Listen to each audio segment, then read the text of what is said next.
Okay, moving right along. Here's a car from the Horopito Smash Palace. And what we have typically, it's an overcast day and the sky has blown out. And that will often happen on overcast days.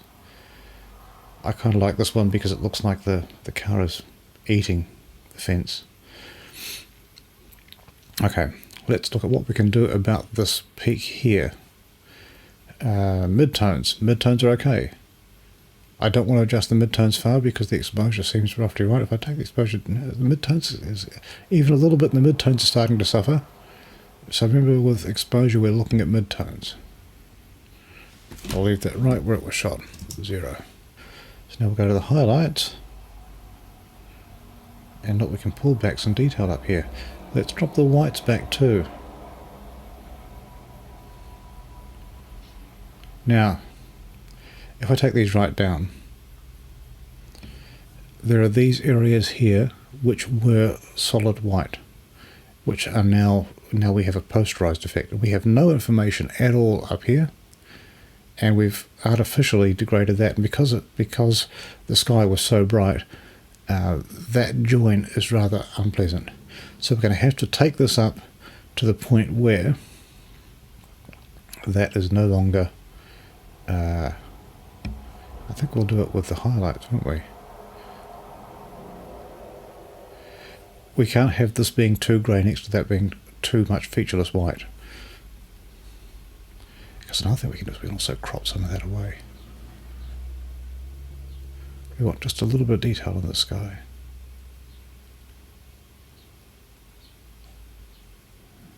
Don't want no detail, we just want a little bit of detail. What about there? Is that the whites doesn't really help us here? It's the highlights that's going to be the one that really determines that.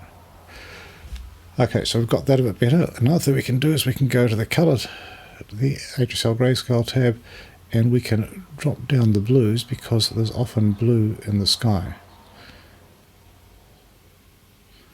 Not too much. That will help us to get a little bit of detail back in those clouds there.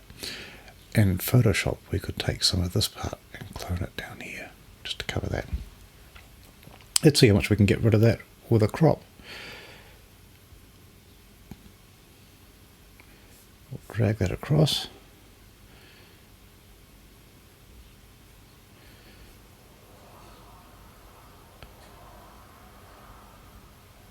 We want to focus on that car, don't we? So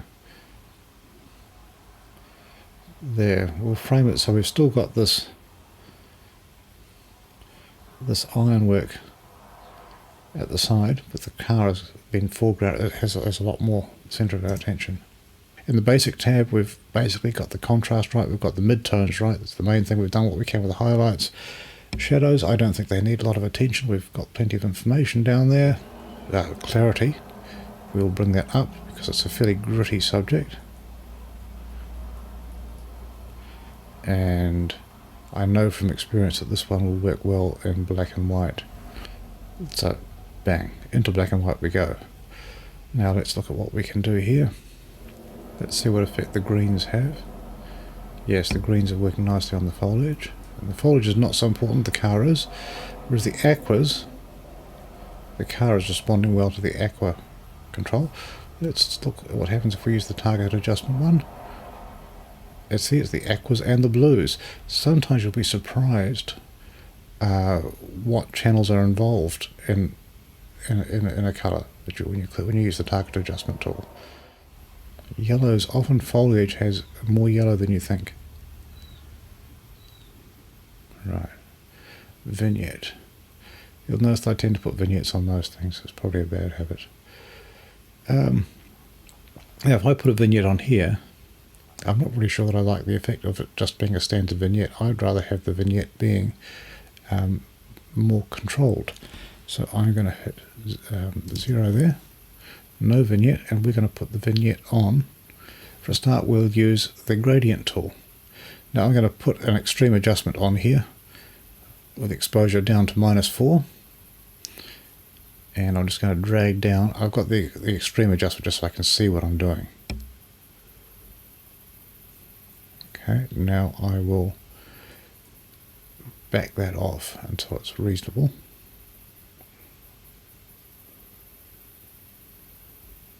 There, and the clarity is from the last time I used this tool. I don't want the clarity up at that point. And I will apply another vignette, another gradient down the bottom.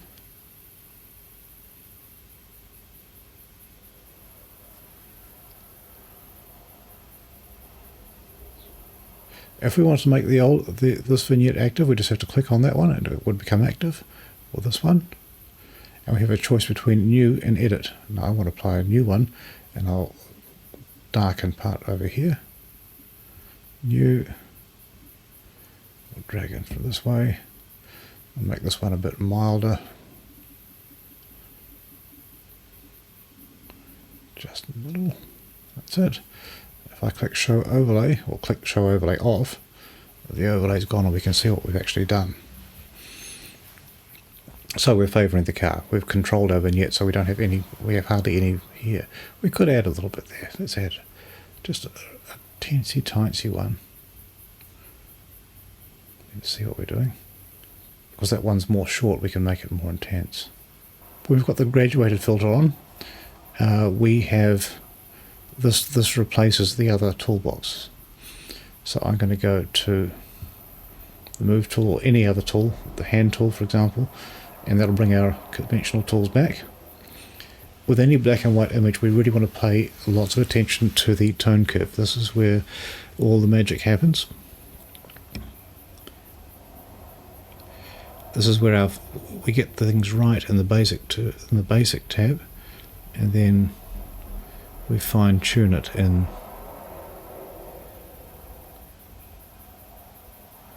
the tone curve.